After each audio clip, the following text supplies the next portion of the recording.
ஆஜானுபாகுவான ஆனந்தன் வாழ்ந்து கெட்டவர். பெற்ற பிள்ளைகள் அவரது அதீதமான ஆசையை கைப்பற்ற போராடினர். தாய் மரித்து தனியே விடப்பட்ட தந்தையை கவனிக்கவில்லை. கனத்த இதயத்தோடு சொத்து ஆவணங்களை பத்திரமாக எடுத்துக்கொண்டு கண்காணாத ஊருக்கு வந்து விட்டார். அவ்வூராரில் யாருமே அவருக்கு உதவாவிட்டாலும் ஒரு தம்பதியர் மட்டும் அன்போடு அவருக்கு நிதமும் மதிய உணவு அளித்தனர். நன்றியோடு அதை உண்டு வாழ்ந்து வந்தார்.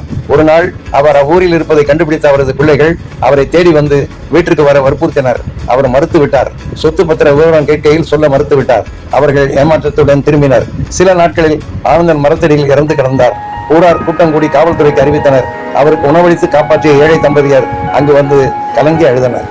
அங்கு வந்த காவல்துறையினர் ஆனந்தனின் சடலத்தை கைப்பற்றி உடைமைகளை சோதித்த போது அக்காலத்து சட்ட திட்டங்களின்படி தனக்கு உணவளித்து உதவிய தம்பதியருக்கு சொத்து முழுவதையும் எழுதி கொடுத்த ஆவணத்தை கண்டு வியந்தனர். பெரும் பணக்காரர்களான ஏழை தம்பதியர் வாரம் இருமுறை ஏழைகளுக்கு இலவச உணவளித்தனர்.